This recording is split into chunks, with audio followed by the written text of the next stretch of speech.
Good morning, Dog Nation. I am Brandon Adams, and this is DawgNation Daily, the daily podcast for Georgia Bulldogs fans, presented by Pella, Window, and Door of Georgia. So happy to have you with us. Really fun show for us. Before we're done, a couple of interesting things are happening around the SEC, including one SEC team doing everything it can get to get better for the upcoming season. Is it working? Is it going to matter? We'll talk about that a little bit.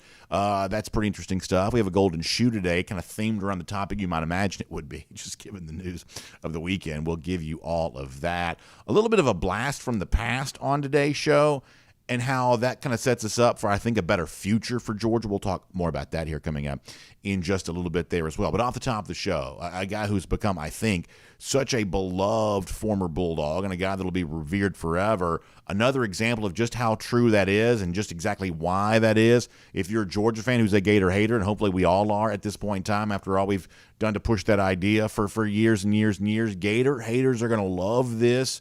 From the great former Georgia outside linebacker Nolan Smith. It's a great way to begin our show. So what do you say we get ready to get it started? Glad to have you here. Plus, John Stinchcomb stops by today there as well. That's always a good thing there, too. So it is DawgNation Daily, the daily podcast for Georgia Bulldogs fans, presented today by Pella, Window, and Door of Georgia. And it begins right now. Today's episode of DawgNation Daily is brought to you by Pella, Window, and Door of Georgia, viewed to be the best. Presented by DawgNation.com, this is DawgNation Daily, the daily podcast for Georgia Bulldogs fans. Here's your host, Brandon Adams. So this time of year, really all we have is just arguing back and forth with each other a little bit, it seems like. And that's kind of, when it comes to college football world, that's sort of what social media is for. There's just the chirping back and forth that goes on. And for the most part, it's all good-natured and good fun. Now, there are some morons out there who take it too far. And obviously, we never like that when it happens. But for the most part, the kind of thing we do to sort of pass the time in the summer and the off season is we kind of go back and forth. We argue about kind of silly things, and eventually the fall will be here, and we'll start watching football games, and then we'll have something real to argue about. But for right now, you just sort of make up whatever to kind of argue about and discuss. And listen, I'm sort of in favor of all of it. We do this show from kind of a fan perspective. I think that's kind of a fun way to do things. We try not to take anything too seriously. We certainly hopefully don't take ourselves too seriously. So I'm kind of here for the whole, hey, fan base is going back and forth, people going back and forth with me. I have pretty thick skin about stuff like that. It doesn't bother me too much. However, there is one thing that sometimes people say, and I would encourage Georgia fans not to say this, and I think that when opposing fans say this, it always just sort of reveals itself to be about the dumbest thing I believe you can say in one of these sort of college football-oriented arguments. Anytime somebody brings something up, there's the person that always retorts back with, ha, ha, ha, so-and-so, oh, we're living rent-free in your heads. It's that particular phrase right there, the idea of somebody living, quote, rent-free in your head. In other words, that you're talking about my favorite team, you're thinking about my favorite team because that's all you ever do. But the truth is that's what we all do, right? We all do that. Georgia fans like to make fun of their rivals. The rivals, one of these days, are hopefully going to have, in their mind anyway, hopefully going to have something they can make fun of Georgia about again. It may be a while before they have any true fodder in a discussion like that. But the point is, we kind of go back and forth, and anytime a Florida fan sees his team mentioned or an Alabama fan sees his team mentioned, there's a tendency to want to kind of bounce back with, I guess, Alabama's still living rent-free in these Georgia fans' heads. Or Florida fans saying, Gator's still living rent-free in your heads. Why are you thinking about us so much? But the truth is you think about that kind of thing because that's what it's about. Part of the fun of Georgia winning back-to-back national championships is rubbing in your rivals' faces. That it's good to have the trophy and it's good to have the championship. But one of the things that is so good about that is you can go around to the rivals, the teams that you compete with, and say, hey, guess what? This is how big the gap is between us and you right now, is that we're winning national championships. This team's winning national championships. You can only dream about that. You have to reach back to the distant past to even find any of that. And it just kind of becomes more fodder for the back and forth stuff that goes on this time of year when it comes to the rival fan bases chirping back and forth with each other. Now, I say all of that to say this, that around here for a long time, we have really pushed an idea, and you've heard me say it a million times. Leaders are repeaters, and we have repeated this over and over again. Our belief that a good Georgia fan is a Gator hater first and foremost. That is why we end every show with what we call the Gator hater countdown, counting down the number of days until Georgia plays Florida, because we believe even in a year when Georgia is not losing to anyone, that happened this past year, it may happen again this year, even in a year when Georgia's not losing to anybody, there is still something about taking care of your rivalry games. There's still something about understanding what your rivalry games are and making sure you use those as a first step towards all the championship success that you want to have. It's both important from a procedural standpoint towards winning championships, but it's also just kind of important from a cultural standpoint. It's one of the things that kind of makes college football. And listen, even as, the sport has become very lucrative and it's big business and there's a lot of money attached to it all, there are still a lot of things that a lot of us like about college football separate from the NFL. And it's the cultivation of these rivalries that's a big part of that. So we kind of understand that around here. We believe that while Georgia has a lot of rivalries, big, state, geographic speaking, a lot of competitive programs kind of existing around the border. And you can talk about Auburn, you can talk about Tennessee, you might even talk about Georgia Tech, but you better be talking about the Florida Gators, as we call them around here, the lousy, stinking Gators, because as we said over and over and over again, a good Georgia fan is a Gator hater first and foremost. The official mascot of DawgNation Daily, Eddie the Blind Squirrel, he believes that. He's on my desk every day holding this nice Gator hater sign. Obviously, we've sold 8 gazillion T-shirts in reference to all of this. That's just something around here that we really believe. So as someone who has been a big Georgia fan my whole life, been a big believer that Georgia's most hated rival will and always should be the Florida Gators, the lousy, stinking Gators, Nolan Smith and what Nolan Smith said recently is so much fun that it just, I think, appropriate to kind of take a moment just to sort of celebrate that here on the show just for a moment. I don't have some large point to make about all of this. I will make, a couple of small points on, but I don't necessarily have just some large point to make about all of this. I just think it's just sort of fun. And it starts with going back to draft night here for a moment. Now, the NFL put this out, and for whatever reason, they put a music bed underneath this, so it makes it a little bit hard to hear it. But nonetheless, as we told you before, Howie Roseman, the Philadelphia Eagles GM, who may be an even bigger Georgia fan than you and me, but nonetheless, Roseman, the Eagles GM, we joked about this the other day, that Roseman acknowledged that as a Florida grad, that he's basically been kicked out of the Gator Alumni Club because of all the Georgia players that he's drafted. And when he drafted Nolan Smith at the end of the first round a couple of Thursday nights ago and kind of told Nolan that, Nolan, who's always been quick-witted, Nolan is just, if he wants to be a broadcaster in his future, he could be on ESPN College Game Day. He could probably do just about anything that he wanted to. And the moment that Roseman brought this up, Nolan came firing back with a great quick retort right away, which is just kind of what Nolan does. And this sort of sets us up for where we want to go today. So let's go back to draft night. Roseman on the phone with Nolan, music bed underneath, but hopefully you can still make out what's going on here. This is Howie Roseman with Nolan Smith. I'm a Florida Gator. You know how much this hurts my soul to take all these Georgia Bulldogs? Even you want to win, don't you? I do want to win. I do want to win, my man. You're right. I do want to win more than you know. So obviously you kind of hear that at the end. I told you there's some music underneath that, but Roseman's telling Nolan right there, hey, I'm taking all these Georgia Bulldog players, Florida Gators, they're not happy with me right now. And then Nolan at the end goes, yeah, but you want to win, don't you? You want to win. And Howie Roseman, you heard him say, yes, I do, more than you want to know. But what's amazing is this is an off-the-cuff conversation. Roseman says that, and then Nolan's right there right away of, hey, you may be a Florida guy, but if you want to be on the winning side right now, then you got to have a bunch of Georgia Bulldogs in your roster, which is exactly what Howie Roseman has done.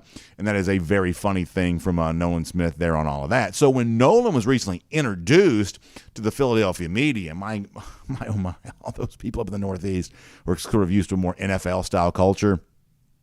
What is it going to be like for them with all these Georgia guys on this Eagles roster and kind of the college footballization, if that's even a word, of the Philadelphia football culture here? I think it's really interesting to see. And so Nolan was asked in his press conference, this is the thing, if you're a Georgia fan, I think you got to love this. I think you got to take some time to appreciate all of this. Nolan was asked, hey, that quick response that you had of when he said, I'm a Florida Gator, they're not happy with me right now, and Nolan came back just right away with, yeah, but you want to win, so therefore you want a bunch of dogs around you. How did you come up with that so quick? Well, Nolan kind of went into some detail about exactly what that's about and kind of what his mindset is that sort of cultivates all of this. Here is Nolan Smith with the Philadelphia media talking about, kind of the genesis of his exchange there with Howie Roseman. How'd you have that at the Reddit that quick? Oh, man, the group come back, witty South Georgia guys. That's all we do is talk trash to each other. So it was real easy for me to say that to him, especially I don't really like Florida, not whatsoever. He's the GM. It's amazing. You got to put your past in your past, but I would never forget. I'm always a Gator hater. I don't care. I mean, if I could put that on a plaque, if I could paint that on the walls, if I could do whatever. Do you know what that means to me? To have a guy like Nolan Smith, who just contributed to 2 straight national championships, who became a permanent captain on the team that just went 15-0, and even at the end of his career when he was, injured, not able to play, was still helping propel this team to the success that it was enjoying. When a guy like that, who's got real, genuine hardware that he can point to and he can brag about for his own football career, when a guy like that says, yeah, but I'm still a Gator hater. And listen, I may go on to the NFL and I'm going to be paid tens of millions of dollars and I'm going to, cash in here in a huge way, but I'm still a Gator hater. And down in South, we talk trash, and this guy may be the one that's making me rich, but I'm going to still tell him what's up when it comes to the college football situation around here. Do you know what that means to me? And I would presume what that also means to you there as well. I mean, there is just something to that I think is just really fun. But to make a quick point here, I think it also goes beyond being fun there as well. I mean, to me, you got to have this on your roster. You just got to have this on your roster. And I know that, around here, we've obviously gotten used to seeing Georgia win with some of the top national recruits, and that's always a really good thing to see. Georgia may bring in a quarterback this year from Arizona. It certainly brought in, big-time players from all across the country, and it's good to have the very best players, and you go wherever you have to go to get the very best players. But it's important to have some of this in your culture there, too. In the Canadian Football League, I think there's a rule. I'm not sure exactly what it is. But I think there's a rule that you have to have a certain number of Canadians on every team in the Canadian Football League. Otherwise, they're afraid it won't be the Canadian Football League anymore. I'm not saying there should ever be a rule down here in Georgia, but there should be sort of an unofficial rule of, okay, you can go to Nevada and get this guy, and you can go to Arizona and get that guy, and you can go to, wherever and get that guy. You can go up north and get that guy. But you better have, as Nolan said there, some South Georgia guys. You better have a good number of that on your team if you want Georgia to feel like Georgia. You better have guys that know the Georgia-Florida rivalry matters. You better have guys that can help instruct other players from other parts of the world, exactly what the culture is down here, what matters, and help propel you on that. You better have a good bit of that as the nucleus of your team. And I'm not saying that guys like Nolan Smith are better players because they are from Georgia, or in Nolan's case, South Georgia. Now, he went to IMG Academy for a little while, but he's obviously a Savannah guy. He claims the state, certainly in a very profound way. I'm not saying that makes him a better player, but having a good bit of that on your team, I do think makes Georgia a better program. I just do. I just think there's a certain cultural connection and a cultural nucleus maybe that guys like that help cultivate that you wouldn't have if you didn't have enough of that on your team. So go nationally and get whoever you can get the very best players you can. But the sort of cultural cohesion that Georgia's trying to establish, I think that's made better when you got guys like Nolan Smith that say, listen, this is how we do it down here. We hate Florida, and even when Florida's scuffling to a losing season, winning more, losing more SEC games than they're winning, going to a bowl game out west and getting embarrassed by Oregon State. Even in a situation like that, we still are Gator haters around here. And yeah, my career is done. I've gone on to Philadelphia. I'm in the NFL, and I'm getting paid a whole bunch of money. I'm doing this as a business now. But you better believe in my heart, my soul, I'm still a Gator hater and always will be. That's both fun for a Georgia fan to hear a former Dog say, but I think it's also important to understand just how much that becomes a fabric of the part of the Georgia culture and helps propel this team year after year after year. Now, let me give you one more quick one from Nolan here, too, because this got some attention there as well. The Philadelphia Eagles also drafted Kelee Ringo there as well. Speaking of going nationally and getting great players, Ringo obviously, finished his high school career there in Arizona, and Kelee had the great moment in Indianapolis, the national championship game to conclude the 2021 season, getting the interception and taking it back to the house. And Nolan Smith, who's just such a good storyteller, was talking about that moment for Kelee Ringo, and this kind of got some attention. I just wanted to play this. This is on a slightly different subject here, but just a good clip from Nolan talking about his now Eagles teammate Kelee Ringo. Folks liked this. You will too. Here's Nolan again. Man, I could relive that moment all day. I remember me coming off a pass rush move. I thought I could have dipped more, and all I seen was Kelee go in the air. I said, Lord, let him come down with this ball. And then he came down with it, and then I realized he ain't going down. I say, oh, yeah, it's time to ride. So, the first mindset of a defensive player, oh, yeah, I'm about to go catch me a body. Somebody about to be lacking. So I ran to the other side just creeping and looking like, who gonna be mine? And I just remember Coach Smart yelling, go down, and we like, hell no, we about to let go. Everybody's saying, no, Kelee, don't go down. And that's just one of those moments like, and I say that's that connection piece just because I'll pull harder for Kelee just for what he did for me. And he may never know that. Like, other than when you ask that. So, man. I mean, is there anything you wouldn't listen to Nolan Smith tell a story about? I mean, like, what a great retelling of that great moment in Georgia football history. And it's kind of funny to think, Kirby was telling them to get down. They're like, no, we're going to the house here, which obviously kind of just shows you that the 2021 Georgia defense, it kind of sort of established a personality of its own by the time you got to the end of that season, that they, felt confident what they needed to do right there, which is kind of a cool thing. You want players to play. These players felt comfortable playing. And I think that's a really cool thing. It's a great story as told by Nolan Smith, who maintains his Gator hater credentials all the way to the end, even on his way to the NFL. This is why so many Georgia fans right now say, yeah, we're rooting for the Eagles. Yeah, we're what is it, Eagle Dogs or, Dogadelphia, whatever this people are saying these days. That's why so many Georgia fans feel that way. It's guys like Nolan Smith still representing UGA well, even as they move on to the next level. My name's Brandon Adams, and this is DawgNation Daily, the daily podcast for Georgia Bulldogs fans. We are presented today by Pella, window and door of Georgia, and we are happy to have you with us no matter how you get to us. Live on video, it's 9:45, 1st and 15, DawgNation.com, DawgNation app, 10 a.m. after that. Facebook, YouTube, Twitter, Twitch, all kinds of video ways to watch our program. And if you'd like to listen to it, well, you can do that just about any podcast platform you can find.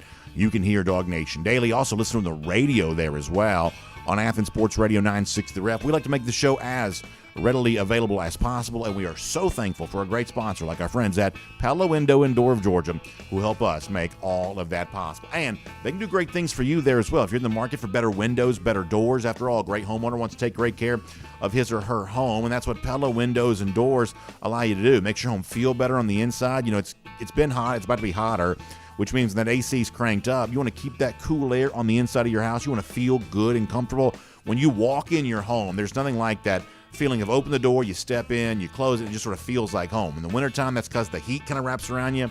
In the summertime, because it kind of feels nice and cool and fresh. You just love the feeling inside your home. Well, it's great windows and doors that help keep that good feeling inside the house. If it's, poorly fitted or kind of poorly sealed, windows, doors, kind of an inferior product, you may have some of that stuff on the inside of your house creeping out where you don't want it to be, or some of the stuff on the outside kind of creeping in. That's never a good thing. Pella windows and doors, they don't do that. Plus, they make your home look better on the outside, which is always a really good thing there, too. So I think it's probably about time for you to have one of those no-pressure consultations with one of the Pella experts. You can stop by and see them there at the Experience Center in Duluth, and they can walk you through everything here, the entire product line. You can put your hands on the product and sort of feel what makes it different, what makes it better. They can also talk about installation options, financing options if need be there as well. They can even tell you about some great savings here too, because between now and May 22nd, you can get 10% off your entire project or 0% APR for 24 months. So make sure you take advantage of that. As I said before, stop by and see them in Duluth or find them online at pellaofga.com/DawgNation. That's pellaofga.com/DawgNation, or give them a call, 678-638-1429.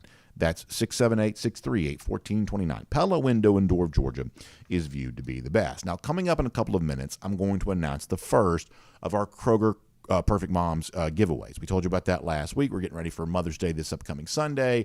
Kroger's been a great resource for us for a number of years when it comes to getting ready for Mother's Day around my house. And obviously, for the last few years here on DawgNation Daily, they've also been helping us celebrate some moms in our audience. So we will do that here with our first winner of the week coming up in just a moment. Prior to that, I want to go around the DawgHouse, though. And I want to go back to the past here for a moment, because I think what has happened in Georgia's past is instructive for what's about to happen in the future. In other words, when you enjoy a much better summer now than maybe some Georgia fans have enjoyed in the past, I think it's important to kind of understand why this is. So the other day, Trevor Lawrence, the great former Clemson quarterback, and he was a great player, was on some podcast somewhere and was talking about, how he ended up at Clemson. And one of the things he revealed in this podcast, I don't have the audio to play for you, I'm just going to read you a quote here. But one of the things that Lawrence revealed is how close, in his mind, he almost came to actually attending Georgia instead of Clemson. I want to read you this quote, Lawrence, from the podcast. I forget the name of it, but it's on the quote. Can we see the Lawrence quote here? I want to read this to folks here. So this is from the Journey podcast. This is not a podcast I'm familiar with, and this is not the rock band Journey. This is the Journey podcast. Trevor Lawrence saying, I wasn't a Georgia fan, but I grew up in Georgia. It's close to home. They recruited me super hard, them and Clemson. I loved Georgia, Trevor Lawrence said, and loved the campus. Obviously, what they're doing, the program, you see what it is now. He says, this is actually kind of interesting. He says, what you see that Georgia's doing now, I saw it before, and I knew what they were building. Isn't that interesting? Trevor Lawrence, who's a Clemson guy through and through, obviously happy with his time there with the program, says, what all y'all see taking place at Georgia now, I sort of saw a vision of what that could be back then, and that vision was so powerful in Lawrence's mind that he's like, hey, I almost, I could have gone there. But a lot of you also know there as well, and you can go back and read, about this at DawgNation.com. There are stories in the past. Our producer, Michael Carvel's even written one of these, about the fact that some of the Lawrence story actually even predates Kirby Smart here. That some of what Trevor says there is actually maybe just sort of being nice. That the actual truth is there's a great legend, and I said before, DawgNation's written about this in the past, of Lawrence as a very, very young guy attending what used to be known as Dog Night. That was the big recruiting event of the summer back when Mark Richt was coach. And Rick's last year at Georgia 2015, this is when Brian Schottenheimer came in as offensive coordinator. Schottenheimer, obviously one of the worst hires in program history. Schottenheimer's pretty much been a terrible hire everywhere he's ever been hired, but because his last name is famous, he just keeps getting NFL jobs over and over again because that's what the NFL does. But nonetheless, it's a different topic for a different day. A lot of you are very, very, very well aware that even though that night, prior to the 2015 season, in that summertime, Lawrence comes, performs very well there that day, but Dog Night is so chaotic that somehow basically Trevor Lawrence just left Dog Night without an offer from Georgia there that day, which obviously opened the door for Clemson to step in and win the recruitment. And so when you go back and you hear about this, and it's not my point to kind of bring up something negative on a summer Monday, and we're actually kind of in a pretty good mood, but I think it's just really, really instructive how different things are now than they were then. And listen, I don't put this on Rick. I sort of put this on Brian Schottenheimer. Now, maybe you can put it on Rick for hiring Schotty, much like everybody else who's ever hired him, obviously, living to regret it. But nonetheless, I put this on Schottenheimer more than I put it on Rick. Maybe I just like Rick better, but nonetheless, Schottenheimer completely dropped the ball on the Trevor Lawrence recruitment. Lawrence goes on to Clemson and really becomes, I would say, a historic figure in college football. He's certainly one of the best modern quarterbacks this sport has seen. Now, all of that is to say this. Thank goodness that things aren't that way anymore. Now, I want you to appreciate this here, because here's what's about to happen. Go back to Friday's edition of DawgNation Daily if you haven't had a chance to hear it already. At the end of my conversation with Jeff Sintel, what we got into is what's about to come next for Georgia football. And what's coming next for Georgia football is we have the event known as the scavenger hunt, where the recruits show up and they go around campus and they're basically trying to find Kirby Smart, but they're also stopping and seeing things along the way. It's just kind of a clever way to kind of give them a little bit of a sense of what the Georgia campus feels like and the kind of fun-natured stuff that Georgia likes to do. It is a recruiting event. It's a pretty big one. And then you've also got massive official visits coming up. Obviously that first week in June with all those guys coming in, Jeremiah Smith coming in for an official visit, KJ Bowl, all these major names we're going to mention they're about to take official visits. And this is the thing that I think you got to notice about how the Georgia recruiting apparatus works now compared to the way it maybe didn't work back when Trevor Lawrence, by his own admission, was like, hey, I was considering coming to Georgia. But ultimately, as the story has been told, Georgia maybe just not procedurally handling the Lawrence recruitment as well as it possibly could. Is that do not discount the role that organization plays in what Georgia does from a recruiting standpoint now. I mean, obviously, Georgia's on top of the college football world, but Kirby Smart has kind of said many times that the actual national championship trophies themselves don't necessarily help you win with recruits as much as you might think they would. It's not an easy path to get in recruiting victories just because you're holding the trophies. And even in this sort of NIL age, and obviously Georgia we think plays at that level about as well as anybody does, certainly when it comes to the actual recruiting budget in terms of traveling around, stuff like that, no one outspends Georgia when it comes to that part of it. We think Georgia holds its own NIL there as well. But even in the midst of money being a bigger impact in the recruiting world than maybe it used to be, still don't discount the role that organization plays in all of this. The idea of we know who's on campus, we know what our outreach to those players is going to be, we know how we plan on staying in touch once they leave, we extend offers in a timely manner, we follow up on that with the kind of appropriate outreach that gives us the best chance of getting to yes with the recruits. It's one of those things that if Kirby ever wanted to write a book or something like that, that's the kind of thing I actually think would be a pretty interesting idea of the actual mechanics of how he does what he does. It's more than Georgia just being Georgia and, hey, we're winning, so come here and be a part of the winning, or, hey, we've got some money, so come here and cash in. It's kind of more than that. Even it's even more than, hey, come here and follow the other players who've gone on to great NFL success. I believe it's also kind of more than that too. I know it's a cliche, but it is kind of true. The old thing they used to say about teachers, they don't care how much you know until they know how much you care. Like, Georgia's just really good right now at showing recruits how much they care, how much the program cares about them. Procedurally, they make sure it is obvious. Procedurally and organizationally, they make sure it can't be missed. Whereas I think guys like Trevor Lawrence at one point in time would have said, I was interested in Georgia, but I wasn't quite so sure how interested Georgia was in me. That's a huge mistake. It's a catastrophic error. A guy like Brian Schottenheimer may have made it in the past. But Georgia doesn't make those kind of mistakes anymore. And that, my friends, is a very good thing. That is also around the DawgHouse here on DawgNation Daily here today. Now, I'm going to talk to John Stinchcomb here coming up in a moment. We'll keep our conversation about Georgia football going with him. But prior to that, let's congratulate our first winner of the week of our Kroger Perfect Moms giveaway. Great collection of gift cards going the way of today's winner. It is Laura Arona from Fayetteville, Georgia. Beautiful picture there of the Arona family. Boy, you love to see that. Laura Arona, our Kroger Perfect Mom giveaway winner today. Laura is also nominated by her husband, Jared. So, Jared, thank you so much for nominating Laura here on that. And what a great story that Laura has to tell there. Great winner. Appreciate that. So congratulations to Jared nominating Laura there on that. He calls Laura the greatest wife on the planet. Blessed me with 4 beautiful daughters. By the way, the oldest currently serving the United States Air Force there, too. Huge college football fan. Text me updates anytime away from the TV. Boy, that's a great thing to see. Devoted wife, mother, and DGD herself. Great story there told by Laura's husband, Jared, who nominates her. Congratulations to Laura Arona for being our DawgNation Kroger Perfect Mom winner for today. And we'll have a Kroger Perfect Mom winner each day for the rest of the week there as well. And, of course, don't forget, when it comes to the greeting cards or the flowers or maybe the food for that great cookout meal you might want to do for your mom this weekend, which is always, I believe, a great idea. Whatever your plans are for all of that, our friends at Kroger get you covered on all of that. So you can stop by and see them in store. You can go to Kroger.com/Mother's Day and just get all of that ready for the big day coming up on Sunday. Kroger, a great resource for you as you're getting ready for Mother's Day. All right, so before we're done on today's show, pretty funny golden shoe related to kind of the big news of the weekend, kind of away from college football. We'll tell you about that. There is one SEC team, though, that has worked very hard to get better here over the course of the next couple of days. Have they succeeded? Will this ultimately make a difference? We'll let you decide for yourself here. We'll tell you all about that coming up. But for now, on everything going on around Georgia football, just a fun Monday conversation to be able to have.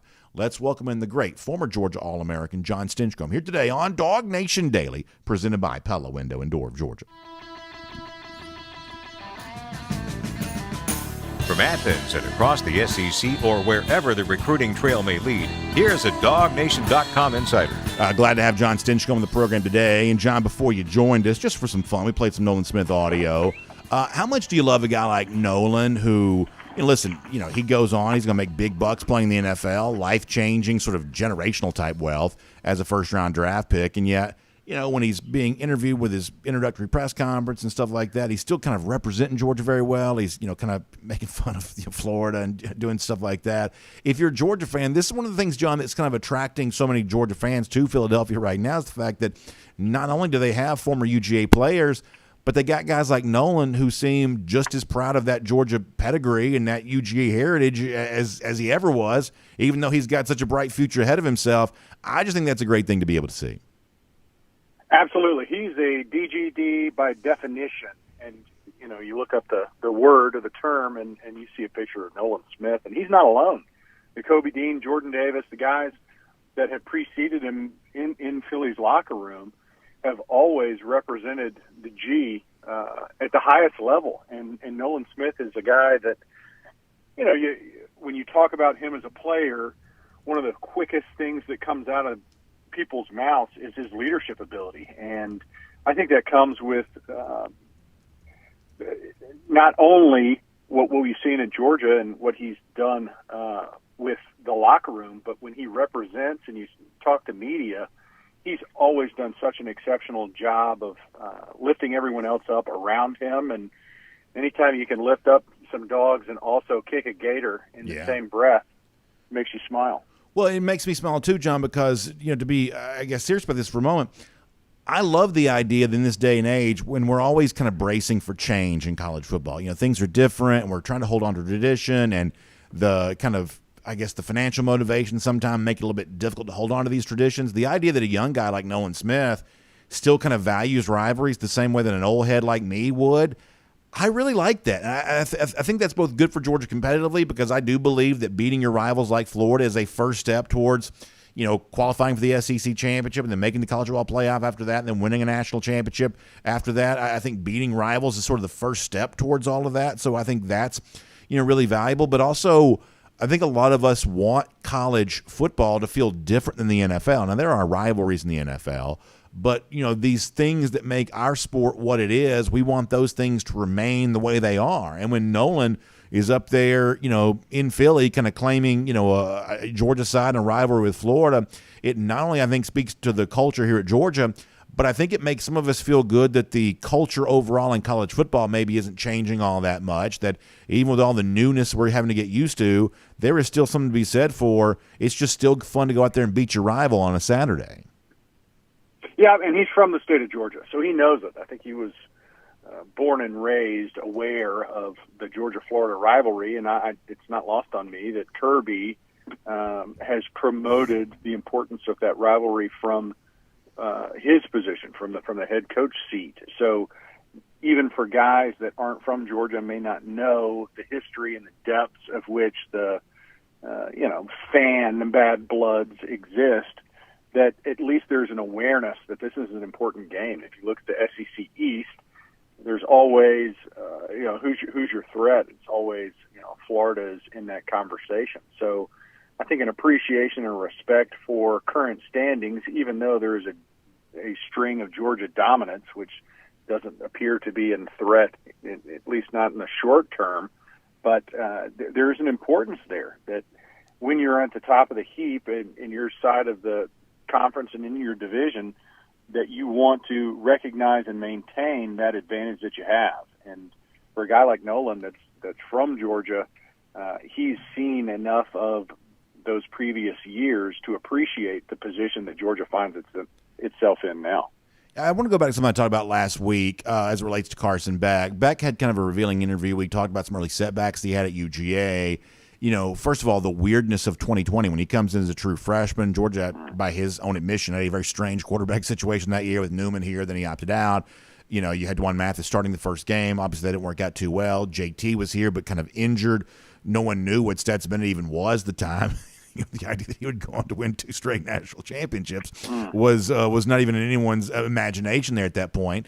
And Carson kind of acknowledged how weird that was that year, plus all the Zoom meetings. It was a very disconnected quarterback room. And then, Carson had his chance in 2021 to step on the field, get a chance to play. And once again, by his own admission, he just wasn't quite ready to take the reins after JT was hurt after that Clemson game. And, John, I don't mind telling you, and I told our audience, this past week, that around that time, I just wasn't quite so sure what Georgia had in Carson Beck. That's not to say that I thought he was a bad quarterback or, believed he'd never succeed. It just was one of those things of, I'm just not quite so sure about this right now. I'm not really quite so sure what kind of quarterback prospect this is. Well, gosh, if I ever had any kind of doubts about Carson, at least in terms of his demeanor for the job, boy, I think a lot of that was really answered during spring practice. Now, how he actually performs, we won't know that until the fall. But in terms of his appearance, his readiness, sort of looking the part, well, I thought in the spring he passed that test with flying colors. How much are you impressed with what seems like, to me, from the outside looking in, a lot of maturity, a lot of growth from Carson to go from kind of an odd senior year in high school where he kind of lost a lot of his talent from his previous year to a pandemic year at Georgia where he didn't even have a spring practice to a 2021 year in which he had a chance to play but kind of missed out on that opportunity to where he is now, just as cool as a cucumber, smooth sailing, really very few kind of setbacks here this particular year. How much are you impressed with the overall growth and maturity that Carson seems to have displayed? Yeah, there's 2 storylines in that one story that really stick out to me. One, it's the development of talent. And across the board, I think the University of Georgia, if there was a shortcoming or an Achilles heel, it was not the ability to recruit high-level players. I think Georgia's done that pretty consistently. But the development of those players has certainly been increased in the Kirby Smart era. I think you look across the board, and I think the pool of 4- and 5-star guys has increased on an annual basis. Yes, but the biggest difference is the development of talent and guys buying into it in an era. And this is kind of the second point for Carson. He could have gone other places, had better opportunities early, but his recognition of Georgia's still the best place for me. I'm still developing as a player, and when my time comes, I'll be ready for that spotlight, I think speaks volumes of not only the program, but his personal awareness. I agree with the assessment that he probably wasn't there if the opportunity had presented itself a year or two earlier.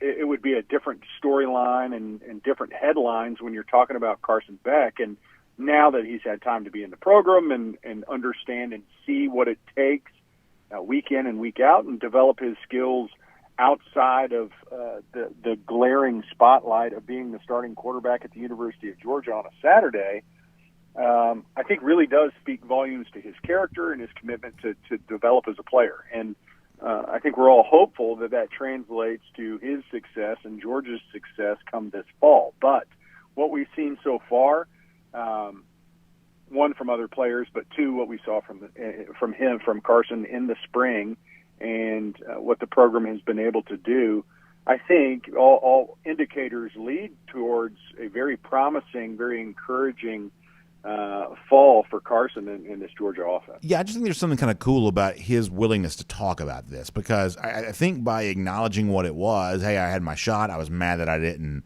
take advantage of it, but I also realized I wasn't ready. Or the 2020 thing of not sugarcoating that of, yeah, man, that was really weird. There was this kind of weird vibe that exists around our position there at that point in time. To me, it takes a certain level of maturity to be able to recognize those things from his recent past and articulate the fact that what appeared to be true from the outside looking in, from his perspective, yeah, that really was true. And to me, John, as a Georgia fan who wants Carson to succeed, this has just sort of made me be a little bit more confident in that. I'm always very careful to kind of, project things I haven't seen with my own eyes. When it comes to playing games and kind of a big opportunity, we haven't seen Carson do that. We don't yet know how he will perform if he's put in that moment, if he indeed is the starting quarterback. But listening to the way in which he's able to describe his path at Georgia, it has made me a little bit more confident that, yeah, you know what, he might really be ready if he really is called upon as the Georgia starter here this season. Doesn't it feel like a decade ago when we're talking about the Jamie Newman transfer and that whole situation? So to think that is a part of Carson's story is amazing to me. There's been so much football played since those were headlines that everyone was discussing. And I agree that we won't know exactly what it looks like on the field until we actually play those games and we get to see Carson as the starter. But I think one of the greatest attributes a player can have, and certainly a quarterback can have, is awareness of where you're at and what you're capable of. And his admissions that, I am a different player. I was not ready then, I think speaks to that 30,000-foot view, that capability of seeing things in a different way. And some guys get buried in just the now and can't see the forest for the trees kind of situation where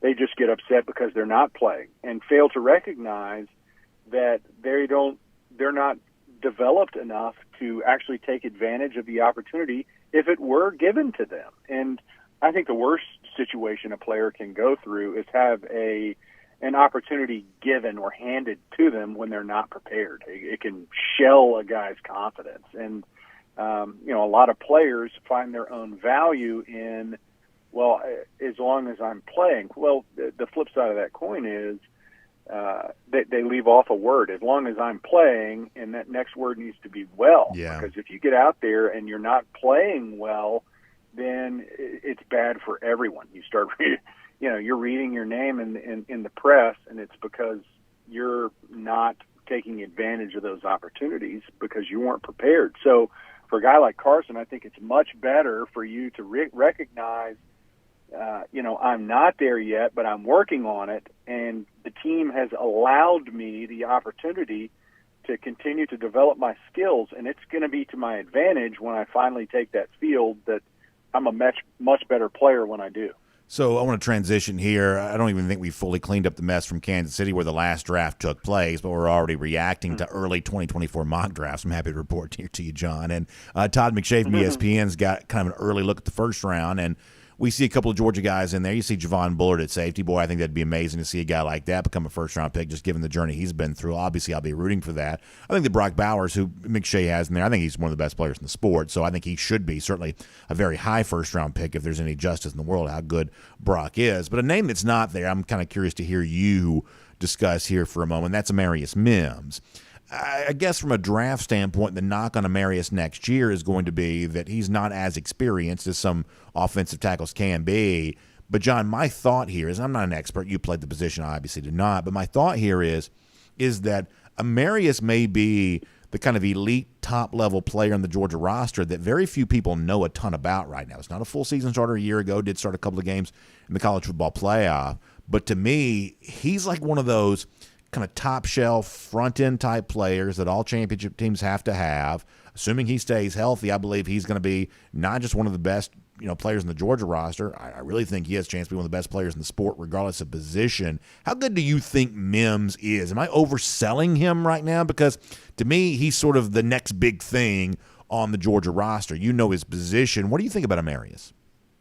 Yeah, I think he's has the potential to be a top 20 pick and be the next in the Georgia line of offensive tackles taken in that early part of the first round. And I think if you were to look back a year ago, we certainly weren't talking about Broderick Jones being a early first round draft pick and one of the highest ceiling players from this year's draft. I think if we were going to be honest with ourselves, we would say, yes, he's got the capability, but he's probably 2 seasons away, expecting another year from Broderick back in red and black. And Amarius, I think, has probably as high, if not higher, ceiling than what Broderick has. And that's not to take anything away from Broderick. His athleticism and his opportunities have been hard-earned, but Amarius is another one of those guys that just has a skill set that you don't come across often. Not only is he huge,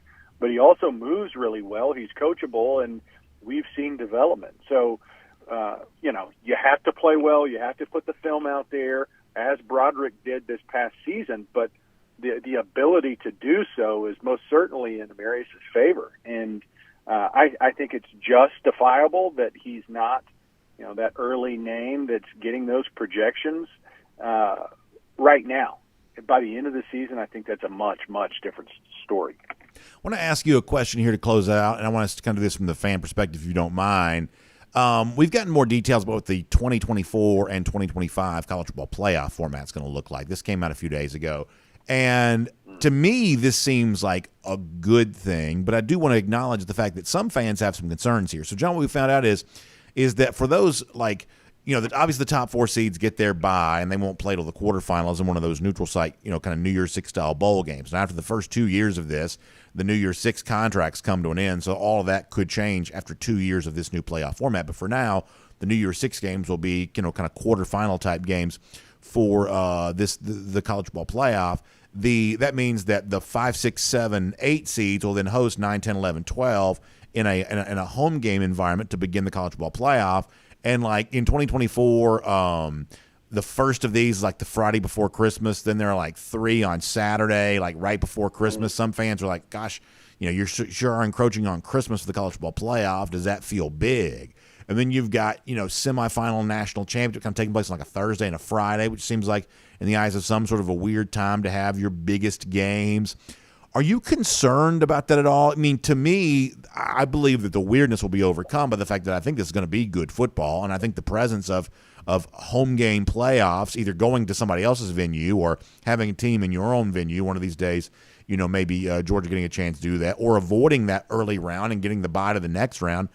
I think this becomes a pretty fun conversation. I think the 12-team playoffs is probably better than the 4, but there are some fans who had some concerns once they saw the actual particulars of the days of the week, the dates of the year. These are not really connected to holidays. When you get into the January stuff, these are just sort of random weeknights, which people have to work. Is that a concern for you that we're kind of getting away from, I guess, big events for these college football playoff situations? We're doing a lot more of this stuff during the week and kind of close to Christmas. Does that bother you? Yes, I think I love the idea of 12 teams, honestly. I think that's what the direction has been pointed at since you started the college football playoff system. But execution matters. And I don't know about you, but Christmas Eve, there is plenty on everyone's plates that is already pretty full. And then you look at the games that are coming midweek in January, and those are head scratchers to me. Just like, the national championship game is quite a commitment that people are making sacrifices for when it's scheduled. So I think they could probably look at the calendar and do a much better job of fitting it into the average fan's life cycle, and that hasn't seemed to be a top priority. With that said, I think that the number one priority is recognizing that these are still student athletes, and there needs to be some awareness of how that affects them as players and it's more importantly, them as students. I think we've seen in years past there's some eligibility issues when it starts to conflict with school or school doesn't remain the priority that it needs to, and there's some eligibility for players that may not be able to compete for their team. I know it bit Georgia a few years back. So I like the idea. I think the execution, you're going to have some real growing pain.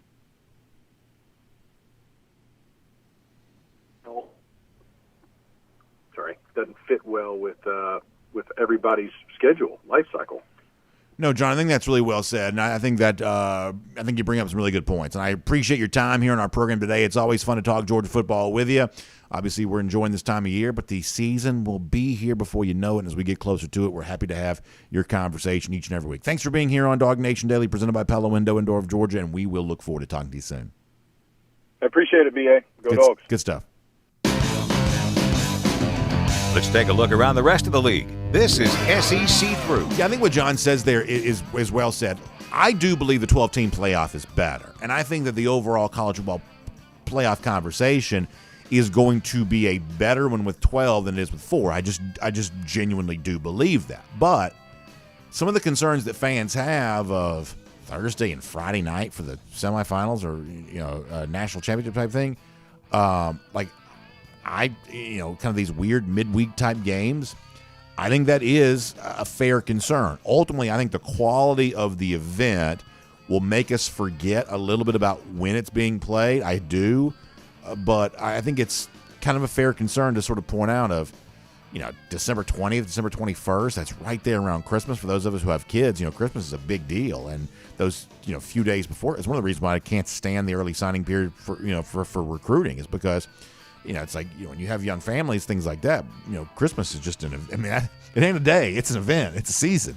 And anything that kind of encroaches on that's kind of a challenge. Now you got the playoff kind of in that same spot too. So I think ultimately the CFP is big enough to alleviate those concerns. The event will be fun enough that it makes us forget about some of that kind of stuff. But they aren't insignificant points to kind of point out.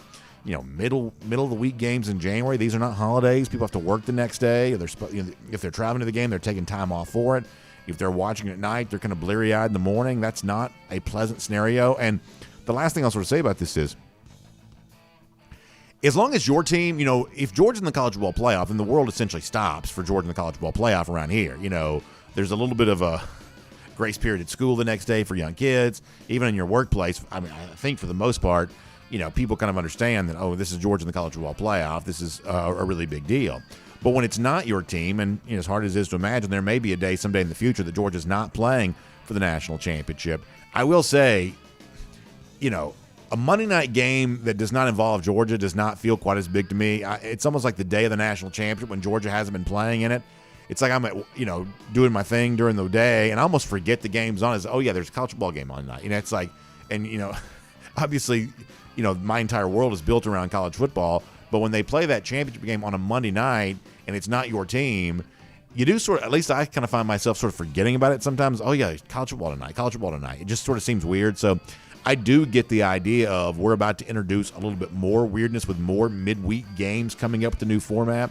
But I believe the overall quality of the format will be, good enough that it might take away from that. I'm actually semi-excited about the idea of not just potentially one day Georgia hosting a playoff game, but I'm sort of excited about the idea of, one of these Big Ten teams getting a chance to host a playoff game and somebody having to go play in the cold. I feel like we're about to have some stuff in college football we really haven't had in the past.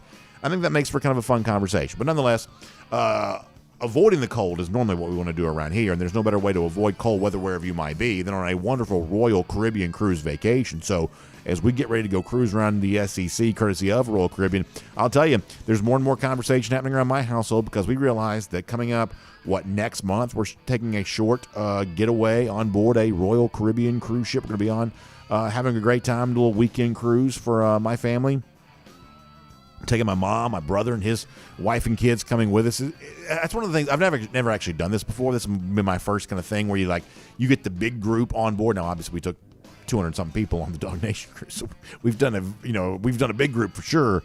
But I'm talking about when it comes to the extended family type thing, where you have the just kind of a fun extended family type cruise getting together. I've never quite done that before. I'm looking forward to being able to do that coming up next month. So conversations happening about that each and every day around my house. Which shore excursions we want to do, what we want to do while we're on board the ship, all the fun stuff related to that. So if you want to have something to look forward to this summer like my family does, Jessica Slater, a great travel agent, to help you do all that. You can give her a call, 770-718-9147. That's 770-718-9147. She can help you out with all of that. And if you're watching video, you see some footage there, at least kind of a artist rendition of what it's going to look like when Icon of the Seas set sail next January. We've even had some chats around my house of, is there a chance early winter next year? Could we get on board Icon of the Seas? Can we make that happen? I feel like my job of telling you all about Royal Caribbean made so much better, easier to do my job if I can tell you about the full array of product offerings that Royal Caribbean has, and obviously Icon, the new one, coming up this winter. So hopefully I get a chance to be a part of that. January 2024, it set sail. Now, our music has ended, but we're just now getting started on Cruise Around the SEC, courtesy of Royal Caribbean. So let me do a couple of things here, and this is important. Can I have your attention for a moment? Auburn added a transfer quarterback over the weekend, and I do think this is kind of interesting, or at least the last couple of days. I forget what day it happened. And I think it's very difficult to evaluate exactly what this is going to mean for Auburn, but it's probably not a bad thing to have an experienced player. We can start with that. But Peyton Thorne comes to Auburn from Michigan State. Now, the most important thing to know about Thorne is this. He has played a good bit of football. So for a program like Auburn that just needs more quarterbacks on the roster, bringing in a guy with, a lot of experience is probably a good thing. So just at face value, better to have Thorne on your roster than not. But the obvious question that not only would Auburn fans be asking, but those of us who are interested in Auburn because our team plays them, the question we're all asking is, well, how good can Thorne be? And here's where things I think get a little bit tricky. I think Thorne at his best, you want to go back to the 2021 season, you probably saw Peyton Thorne at his best, at least at times. Thorne at his best, I think, can be pretty good. So I think at sort of the high end of the Thorne level performance, you're talking about a guy who probably rises to the level of being an SEC starting quarterback. Not an all SEC guy necessarily, not the best quarterback in the league necessarily, but someone who just sort of exceeds the threshold of what's required to start at quarterback in the SEC. Thorne at his best, going back to 2 years ago when Michigan State was a winning team, Thorne at his best probably exceeds that benchmark. But now here's where things get tricky. He was also, put on the bench from time to time there at Michigan State. He had some shaky moments at times there at Michigan State. So while the best of Peyton Thorne probably is an SEC-level starter, and if you're an SEC-capable starter working with a quarterback-friendly coach like Hugh Freeze, and we do believe that Freeze is a great coach of quarterbacks, a very sharp quarterback tutor, well, at that point in time, that marriage probably works out to be something very successful, at least potentially. An SEC-level starter working with a quarterback coach like Freeze, that could be something, fairly successful. But on the flip side, when Thorne has been at his worst, it's not even obvious that he's better than Robbie Ashford, who likely would be the starter if no transfer came in. So the point here is there's a chance that Peyton Thorne wins this job and is a fairly capable quarterback for Auburn this season. There's also a chance that he really can't beat out Robbie Ashford, because I guess the one big knock on Thorne would probably be that, you go back and look at like the 2021 season when he was sort of at his best. His games that year against ranked opponents, he basically didn't exactly show out very well against ranked opponents, really didn't play much better against good competition than Robbie Ashford would have a year ago. So the overall takeaway, the best that I can tell, and Auburn fans may tell you differently, this would be one of those cases where I would listen to what they had to say on this particular topic, but the best I can tell is that Thorne is being brought in, but he's going to have to compete for the job. I would make him the favorite to win the Auburn starting quarterback job, I believe. But this is likely to be one of those situations where we still hear from Robbie Ashford too. I don't think they'll play both quarterbacks as a two-quarterback system, but the odds are you probably hear from both Thorne and Ashford at some point this year that Thorne could win the job. I think pound for pound he's probably a better quarterback than Robbie Ashford is, but Ashford's clearly the better athlete. Thorne could win the job, could be capable, but this is not exactly a sort of plug and play automatic solution to the quarterback situation. Now, what is interesting, in addition to bringing in Thorne at quarterback, Auburn also brings in Caleb Burton. This is a wide receiver, former 4-star, pretty highly rated recruit in the class of 2022. Been at Ohio State, has not been playing at all there, and the story as to why. They just are so deep at wide receiver. So this is one of those, talented Ohio State receivers. They always seem to have, guys on their bench that could play other places. In the case of Burton, he's going to get a chance to show that there at Auburn. So Hugh Freeze called a shot here prior to the conclusion of spring practice, and as the transfer portal was opening up, they wanted to be very aggressive. Now, they still probably haven't brought in exactly what Freeze said they were looking for, but they brought in a receiver from Ohio State. That's certainly going to get some attention. Quarterback from Michigan State with a lot of starting experience. Seemingly content to let guys like Case Thompson go other places. I guess Thompson, he's looked around at FAU, so seems like content to let him go somewhere else. Kind of focusing their attention on Thorne instead. So interesting weekend for Auburn when it comes to transfer portal, trying to upgrade the roster for Hugh Freeze's first season. Also, speaking of Georgia rivals, we talked about Florida off the top of the program. Gators did find out here in the last couple of days they're going to get a chance to host 5-star wide receiver Jeremiah Smith on an official visit. Now, Smith's also planning on taking official visit to Georgia, I believe the reports are. But Smith also going to visit Florida there as well. And listen, obviously Florida fans are silly if they get their hopes up on this too much. I would have a hard time imagining that Jeremiah Smith would take them seriously, although he has visited there a couple of times and he's at least giving them an official. But right now, Billy Napier just needs good news wherever he can get it. Napier's been traveling around the state, doing like a lot of coaches are, that kind of barnstorming, rubber chicken, sort of booster club type circuit thing. And as he travels, reporters follow him, and he's continuing to be asked questions about how he's handled the transfer portal. We told you about this. We laugh about this, but the actual topic here does not come from like Georgia fans or Gator haters. It comes from Florida fans themselves and the media that serves those Florida fans by covering the Gators program about exactly how Florida's handled the transfer portal, and only really hosting one spring visitor from the portal. It was the defensive back from Michigan, and ultimately Florida won the battle for its services. They haven't hosted any other transfer recruits this spring other than that. Napier defending his process. Some people thinking that Florida's a little slow moving when it comes to how they entertain transfers and how they evaluate transfers even. Napier stands by what they're doing there on that. But the point is that Sunbelt Billy here getting a little bit of heat from his own program in terms of kind of how he's handling the talent acquisition process right now. So even getting an official visit from a guy like Jeremiah Smith, that ain't nothing for a guy like Napier there right now. And then finally, I'll mention this. We talked, was it Friday's show, about Dennis Dodd from CBS Sports doing a re-release of his way to early top 25 post-spring practice. And obviously Georgia at number 1 when we talked about that, and you wouldn't expect anything less. Did notice, though, that Dodd also had South Carolina in at number 20. Now, this is one of those things where it seems like opinion right now is pretty divided on the Gamecocks. You've got a guy like Dodd who seems to be pretty high on them. Other preseason top 25s don't include South Carolina, but it's fair to point out this was a team that concluded last season, in the regular season anyway, by beating Clemson, by beating Tennessee. Those were very big wins. Spencer Rattler obviously comes back, one of the more experienced quarterbacks now in the SEC. New offensive coordinator there with Dow Loggins. We'll see what kind of impact that makes. They were hurt by the transfer portal a bit, but interesting to see Dodd kind of high on South Carolina here. That's a September game for Georgia. Gamecocks come to Athens. I believe the early look-ahead line right now is Georgia favored by 24 points. So the game's not expected to be close. But when you think about swing teams that, could be top 25 level good, could be outside the top 25, South Carolina, one of those interesting teams that has a chance to really take a step in year 3 of Shane Beamer, but obviously just given the nature of the SEC schedule, guaranteeing something like that, never an easy thing to do. So interesting look there at the Gamecocks when it comes to Dennis Dodd. We'll make that cruising around the SEC, courtesy of Royal Caribbean.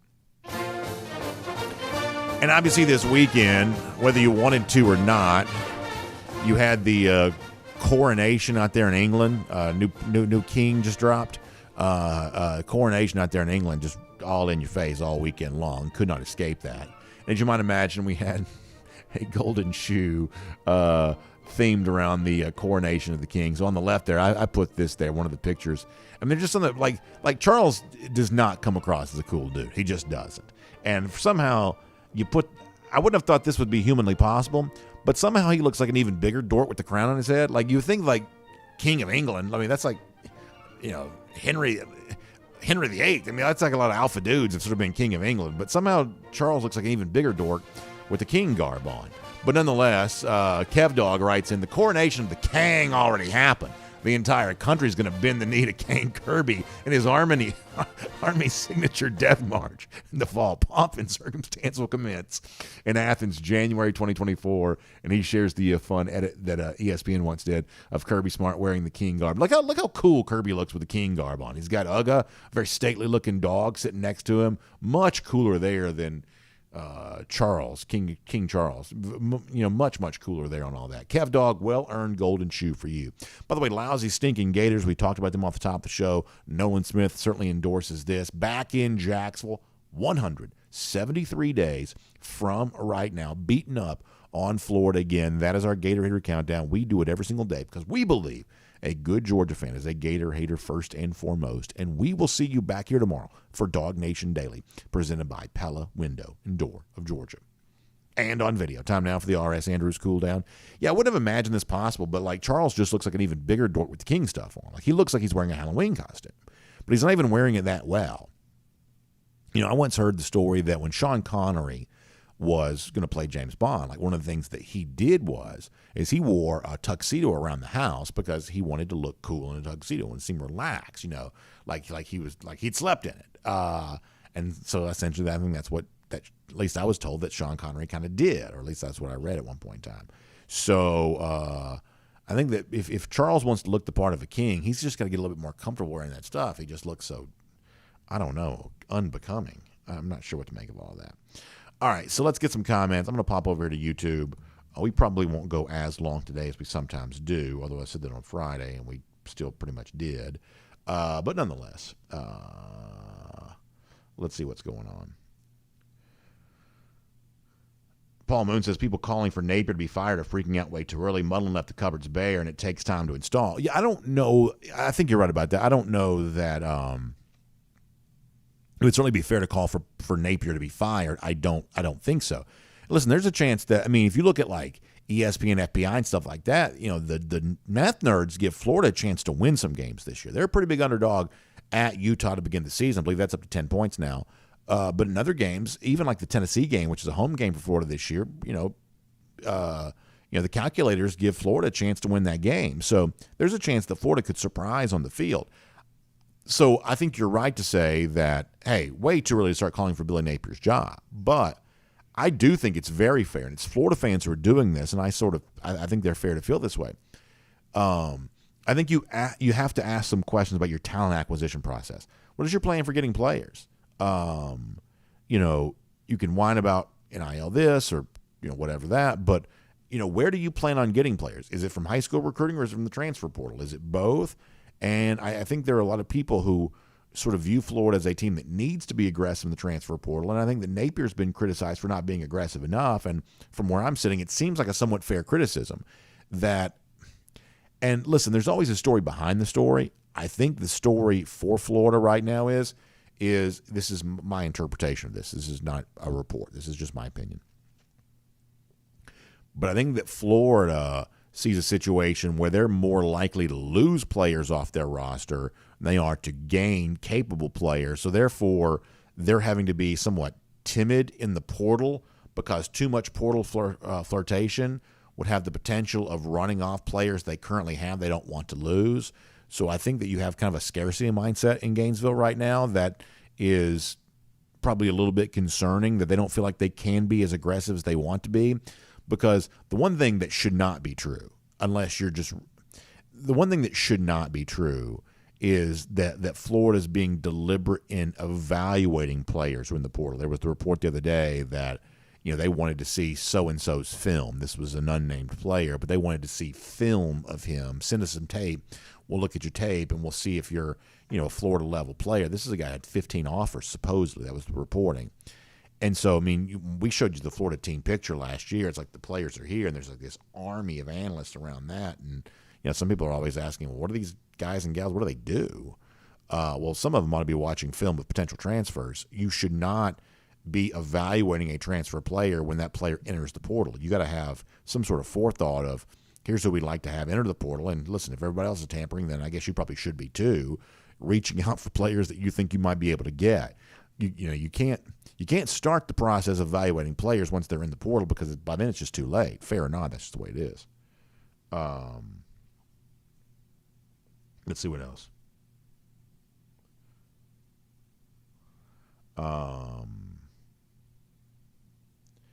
Scott Harris asked a good question. He says, have you commented on what Deion Sanders is doing in Colorado? I feel like he's putting himself above the team and the players. So we have not really talked about this because the big Exodus post-spring game happened while we were on the cruise. So I haven't really had a chance to weigh in on that too much, and because it's not an SEC thing, we just hadn't gotten there yet. But I do think it's fair to ask about that. I think that what you're seeing taking place in Colorado right now is what I've sort of warned about, which is I believe that Deion Sanders can be a good coach. But I believe the task of trying to make Colorado even a decent team this season, I just think that was always going to be very, very hard to do. Very hard to do. So Deion right now in the process of seemingly running off a lot of players, it gets a lot of attention because of how large the number is, but obviously every coach when they first get a job, they end up running off some players. We don't talk about that too much, but it's just one of those things that sort of ends up happening. So Deion, in a manner of speaking, isn't doing anything that is all that different than some coaches do. But it's the size of the number that gets some people's attention. However, what would concern me even more than that is that some of the players that left are clearly players that Deion didn't want to lose. And so the only weird thing I think that's happened at Colorado thus far this offseason, because I actually always thought this was likely to be a pretty bad team, that the real story for Deion kind of begins next year, that you're not going to bring, a bunch of guys from the FCS level up to this level. And even if, I don't think Shador's a bad quarterback. I don't think he's as great as some people think he is. I don't think he's a bad quarterback. Clearly Travis Hunter's a good player. But that's they have a small handful of sort of top level players, not enough to be a good football team. This was one of the worst teams in the country a year ago, literally one of the worst teams in the country. I always thought they were destined to be a very bad team this year, and nothing that's happened during the offseason has caused me to rethink that. But I've also been of the belief that Deion could have a fairly positive long-term trajectory there, that eventually, because he cultivates attention, because he's got a good staff in place. I think Sean Lewis is a very good offensive coordinator. That was a really big hire that Deion was able to make, I believe. Because of things like that, they have a chance to be kind of a competitive, good team eventually. However, as I said, it would give me a lot of concern if I was a Colorado fan, the fact that of this huge exodus from the program as of late, some of these were guys that Colorado kind of featured during their spring game. Some of these were guys that seemingly the Buffs were kind of happy with, and they just got better offers other places. That for all of the hype that Deion's able to generate, there are at least a few people that Colorado wanted who are there close to the Colorado situation, and they're not quite so sure what's going on there. The proof of that is the fact that they are leaving. So long answer to a short question. The only thing that's happened this offseason that would be pretty concerning for me is within this mass exodus off the program, some of the guys that have left are clearly guys that Colorado did not want to lose, and they still lost them. And so that would sort of speak to maybe the future not quite being as bright as I think it could be. But in the short term, I always sort of thought they were destined for a bad year this year, and I think you see evidence of that probably. Nature Gator says that Gator Nation's very happy with Billy Napier. You need to tell Florida fans that because, I see plenty of examples in social media of the exact opposite. Nature comes on here and he feels like he has to represent the Florida program by, talking about how great everything is. But I'm just telling you right now, I see Florida fans on social media. I see what they're talking about. And there are plenty that are asking big questions, which I think they have a right to, for sure.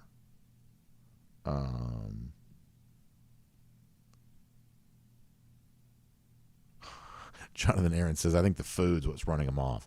I remember the golden shoe you showed a while back. The food looked unseasoned and not something you want to feed to your enemy. That's pretty funny. Talking about the Florida situation, that's pretty funny. Memphis Dog says, I think Deion mishandled the players there. His team's depth is bad. Yeah, look, anybody can run off bad players, right? It doesn't take a real leader to do that. But what are you going to do to acquire enough good players, line of scrimmage type players? And that's the thing. It's like we always forget that it's not just quarterback, wide receiver. It's linemen. It's offensive and defensive line.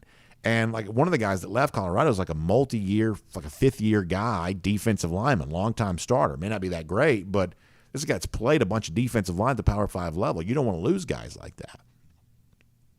And so, Deion's issue, even though from a coaching standpoint he seems like a lot different than a lot of other coaches, everybody's got the same issue. Do you have enough offensive and defensive linemen to be, a competitive football team? And Colorado currently doesn't, and then starting next year, they got to try to figure out a way to do it. But, it's like, look, you got guys like, what's the dude from Fox Sports that's always talking about? You got some people who are like, they've kind of made it a personality trait to be pro Deion at Colorado.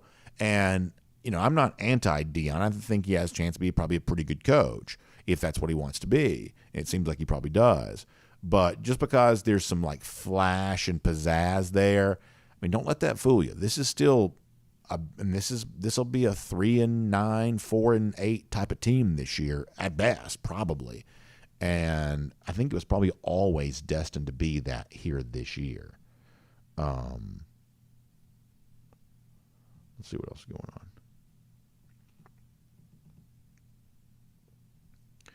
on.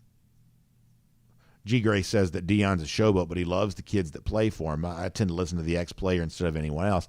Yeah, listen, I think that Deion as a coach has brought a lot of really good things to the forefront in college football. I'd say to a certain extent I'm a little bit of a Deion fan, and I would say I'm a little bit of a Deion believer. But when you're in the midst of the huge exodus of players that Deion, he called a shot. He did that one video where he's like, I'm going to run you off. And he's doing what he said he was going to do. But you can't help but notice that in the midst of this, some of the guys that are leaving are guys they didn't want to lose. And I'd say that got to be a little bit concerning, I think. Johnny Surfdog says the Florida Panthers getting out the brooms. NHL playoffs are a very, very weird thing, right? It's like, Florida plays Boston. Boston, one of the great regular season teams in recent NHL history. And, Panthers take care of business and now moving on again. Literally anything can happen in the NHL playoffs. It's a fun sport. It's a fun sporting event, the hockey postseason, because of how wild it can be. Christy in here having some fun. Good to see her as always. Paul Moon says, I personally think the Napier hate is totally unmerited. I think he'll be all right and just need some time. So, Paul, here's what I'd say in response to that, and this is me being as objective as I'm capable of being. In order to feel good about 1 year on the job for Billy Napier, I need some evidence of something. And so if you want to go back and compare this to like Kirby Smart's first year. So Smart takes the job, 2016 is the first year. For a long time that year, there were a lot of people saying some not so pleasant things about Kirby Smart, right? Georgia almost lost to Nichols. Do you remember that? How crazy that was? They literally could have lost that game. Then they did lose a stretch of 3 games in a row. I'm telling you right now, DawgNation was a tough place to be. on the heels of 3 straight losses for Georgia. Lost to Tech at the end of the year. It was kind of a miserable year on the field, but what did Georgia have that year? As a double-digit point underdog at home against a top 10 team, Georgia beat Auburn. So that gave you, boom, a win on the field that gave you some reason to believe, you know what, maybe this team can be something. Maybe this program under Kirby can be something. Plus, in addition to that, Kirby's second recruiting class was number 3. Pretty good top 10-ish type class when he first got here, which is, I believe, probably the best class anyone's ever had, who had never coached a game before, a true rookie head coach. I mean, genuine, zero experience rookie. I don't believe anyone's ever had a better recruiting class than what Smart signed there in 2016. But the 2017 class was a breakthrough class. Number 3 in the country, plus 300 points in the 24/7 composite. That was real proof of genuine success. And then after that, it was on.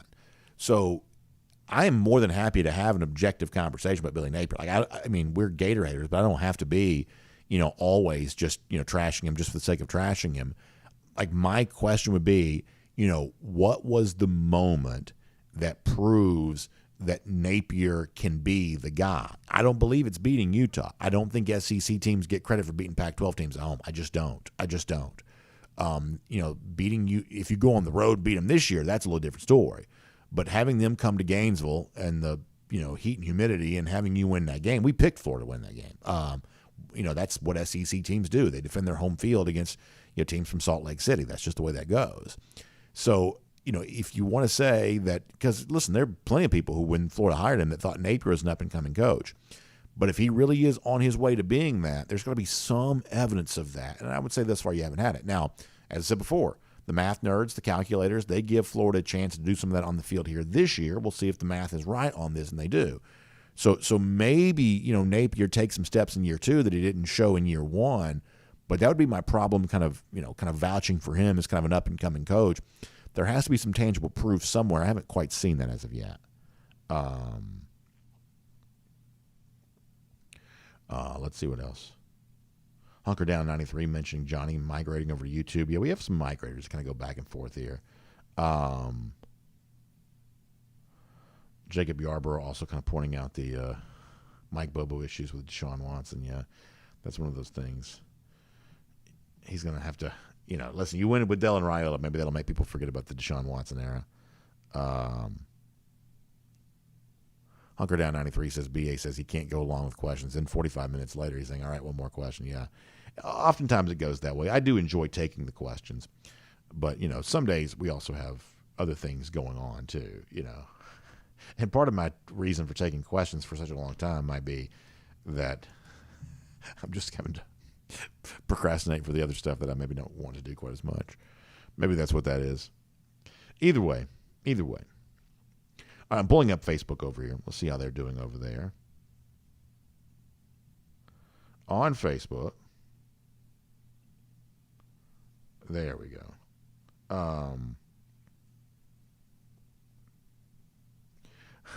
Ken Logan says, I guess my 90-pound Labradoodle Curtis Lowe is a Gator hater. He ate a green lizard yesterday. There you go. And also, nice name with Curtis Lowe there. A little homage to Leonard Skinner, which is never a bad thing.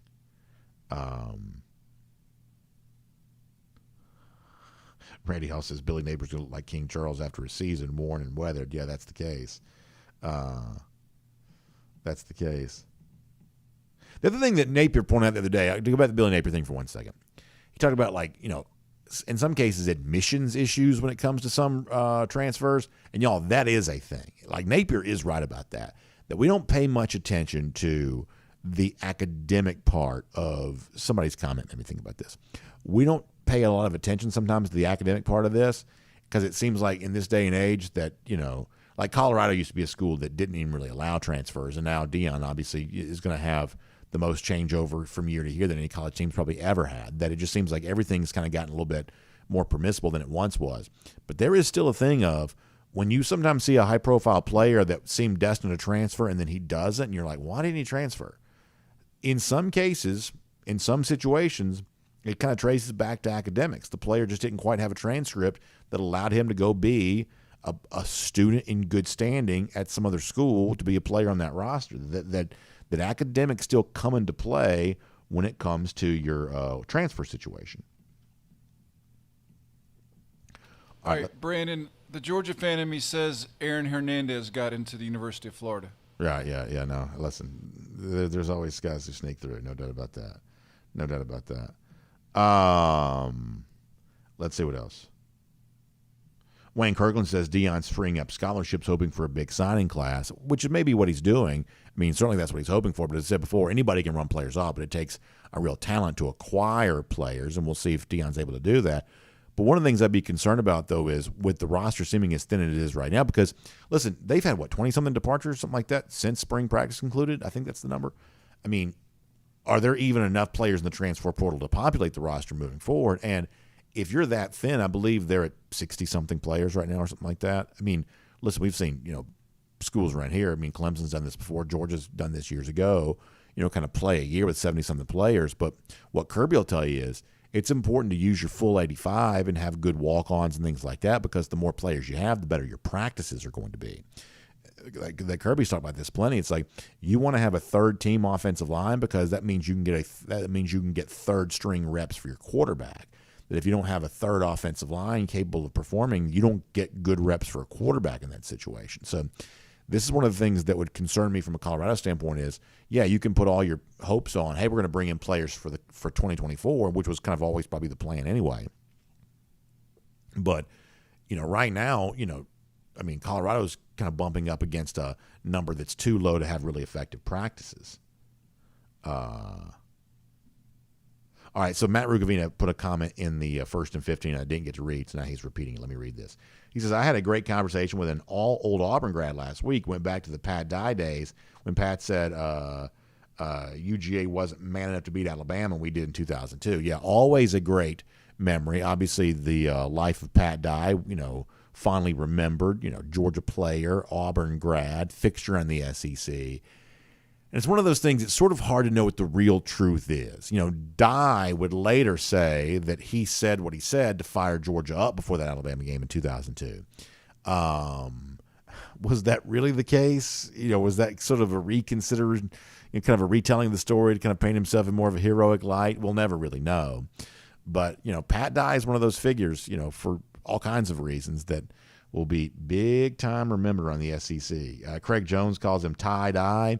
So our boss, our operations guy, you first talked about BJ before. BJ's from upstate New York, big Syracuse fan. And, he has big time memories of that Sugar Bowl. Was it 89? Is that what year it would have been? 88, 89, whatever year that would have been, when they came down here to play Auburn. Syracuse undefeated. Auburn, back then you could finish games with a tie. You didn't automatically go to overtime. You could choose to play for the win. The famous 83 Orange Bowl between Miami and Nebraska, that game played out because Tom Osborne had the choice. The Nebraska coach had the choice to play for the tie, but chose to go for the win. Didn't get it. Miami won the game. But you could choose to go for the tie or play for the win. And Pat Dye chose to kick an extra point, tie the game. It was 2020, I believe, was the final score. 2020, I think. And after that, he was known as tie-dye for a long time. And he got ties in the mail.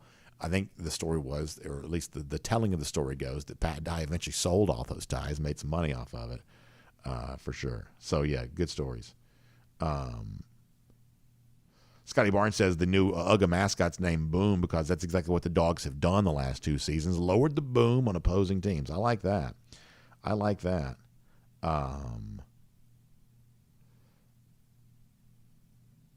Miriam Corbin and others talking about so Miriam's talking about the extended schedule that she's concerned about.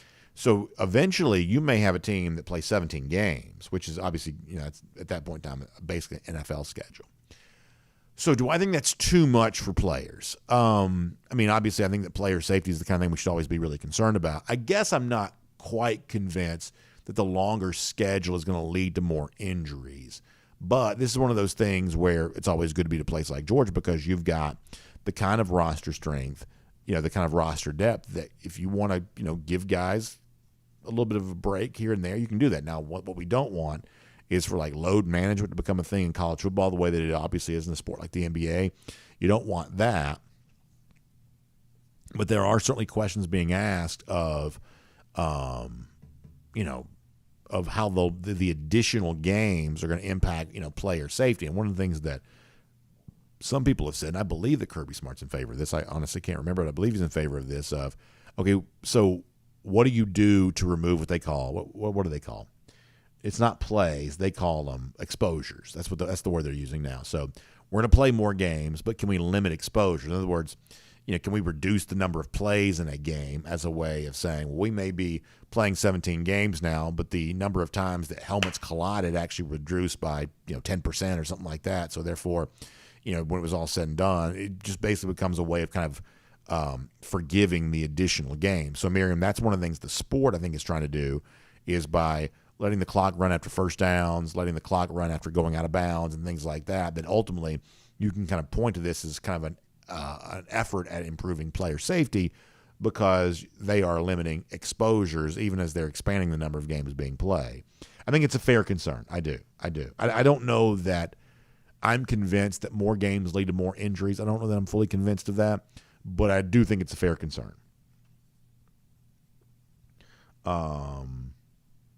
William Camacho predicts that Georgia will continue its winning ways with boom between the hedges. I like that, William. Thank you very much. Alan Vrabonchik says you need more depth for the 12-team playoff, and I believe that's probably true. Thankfully, Georgia's, certainly well developed when it comes to a depth standpoint. Let's see what else. I saw some people talking about a chicken order. So my move on that is I always like the 3-piece wing. That's always my move, 3-piece wing. And if I'm really hungry, then I'll go a la carte and add a breast to the 3-piece wing. That's my move. Rhodey Williams asking how many SEC teams will get into a 12-team playoff. I believe it'll probably be 3. I think there could be a year which is more than that. Maybe you could get 4 in, but I think you'll probably get 3, and I don't think you'll ever get less than 3, I don't think. Miriam wants to expand the roster. That's interesting. Okay, I'm sorry, Miriam. That's interesting. Would you expand the roster because of that? So, Miriam, I understand why you would say that's a good idea, but what I would sort of predict, if I were making a list of here are some things that could become true in the next 20 years, let's say. I think there's a chance that we may see rosters at some point reduced because if we're moving into a world in which players are going to be paid as if they are employees, whether you think they should be or you think they shouldn't be, if that's the world we're moving towards. Well, in the league that does play players as employees, the NFL, they don't have 85 of them, they have 53 of them. And there are a lot of programs that would kind of push for that kind of thing at the college level too, that there are going to be a lot of programs kind of below the level of Georgia who are going to be saying, hey, we can't afford 85 football players. We can only afford to pay 60 or maybe it's 50 or whatever the number is. They're going to try to reduce the number of players in the roster, I believe. And maybe this is one of those things where the different conferences acting independently of each other, maybe they'll have the freedom to say, well, in the SEC, we're going to have 90 players. The Big 12 may only want 60, but we want 90. And so therefore that gives them the competitive advantage, and that's maybe the way the world should work in a situation like that. But if anything, if you ask me to make a kind of boldish prediction for the future of college football, I believe that someday, 10, 15, 20 years in the future, that teams will actually have less than 85 players and not more. That's an interesting point. She says, I hope we can never get to that. Yeah, I hope so too. I hope so there as well. All right, let me go. We're back around the comment section one more time. We'll get ready to get out of here. DT with a pretty funny joke. I'm not sure I can read that, but it was a funny joke. Back on YouTube for a moment.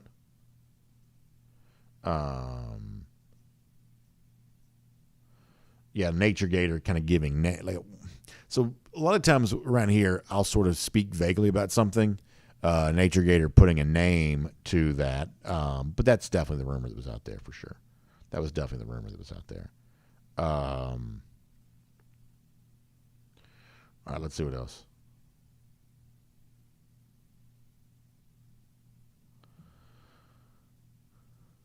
James Richards says Georgia will be the first team to go back-to-back 15-0 seasons.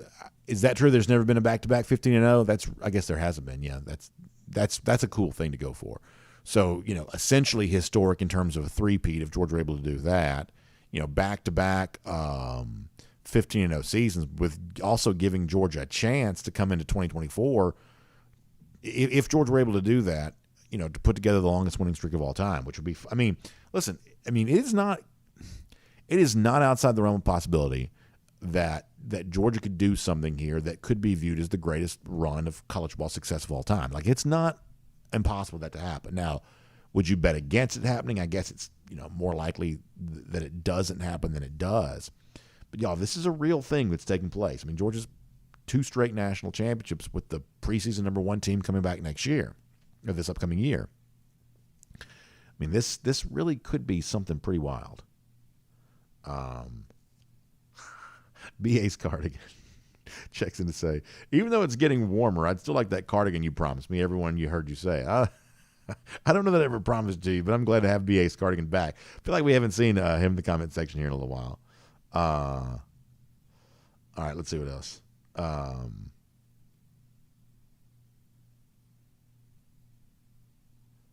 Ducati, Texas. I once saw Tom Betty walking down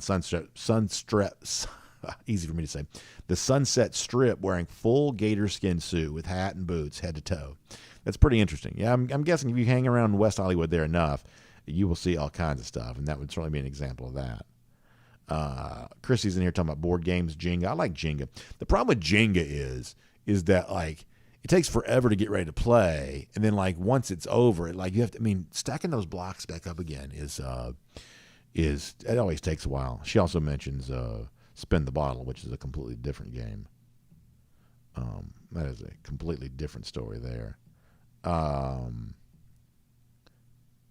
right. Anything else before we go to here today? Oh, I guess they're talking about stuff that Florida can be good at. Okay, I get that now. There you go. Well, listen, I doubt the Florida folks are very good at Spin the Bottle because I don't know how many times a Gator would be invited to do something like that. Stick D's asked a good question. Who's going to become that multi-purpose running back for Georgia this year? I do believe that's one of those important questions for Georgia. The answer is I don't quite yet know. But I will point out that when Kenny McIntosh first arrived here to Georgia, I don't know that anyone was saying, oh, that's your next Sony Michel, James Cook-style running back. I don't know that's what people were saying about Kenny at the time, but that's what he proved to be for Georgia here this year. So my point is that the multi-purpose style back that Georgia always seems to have, McIntosh shows you that it doesn't necessarily have to be a guy that was necessarily pegged to be that when he first arrived here. So I would say that it could be anybody, but to your point, it needs to be somebody because that versatility of the running back position has just been one of Georgia's most important offensive weapons here in recent years. I think that is a very big question, and it is currently unanswered. You are right about that. All right, now, finally over here on Facebook one more time. Yeah, William checking out, a lot of folks checking out. Good stuff. Appreciate you being here. Y'all have a good day. Hope you're all doing really well and just ready for some fun here. So really, really good stuff. Appreciate that. All right, we will talk to y'all later on. Y'all check out R.S. Andrews online, rsandrews.com for your air conditioning, heating, plumbing, electric needs. It is time to get that air conditioning unit ready to go. Y'all, it's hot. So we've kind of had this thing where it's been like springtime, then kind of back to like sort of some version of kind of sort of light winter, kind of toggling back and forth. Well, I think we're about to sort of get there and stay there when it comes to hot weather. That means your AC is going to click on and it's going to stay on. But is yours ready to make it through this summer that's on its way? Well, get the peace of mind you need by contacting our friends at R.S. Andrews, online, rsandrews.com. Then get you tuned back up to factory fresh specs, and it only costs you $99. Make sure you check them out today on all of that, rsandrews.com. Also, the AJC, online, ajc.com. So all kinds of interesting stuff there. Braves finishing up a big weekend series with the Baltimore Orioles, who I think have turned out to be a very good team. Of course, they're off today. So you got stuff going on there on that. Also, some change in the Georgia Tech roster. If you want to check that out there, too, you can see that. And as we told you, congratulations to the Diamond Dogs. 2 of 3 from Tennessee this week. Very, very quietly. Georgia baseball playing a little bit better here towards the end of the season. So that's good stuff to see. And by the way, Scott Strickland, Georgia baseball coach, going to be on with Mike Griffith on the beat, so you can see that there on that. All right. Appreciate you being here. Y'all have a great day. We'll see you tomorrow. DawgNation Daily presented by Pella Window and Door of Georgia. We'll look forward to talking to you then.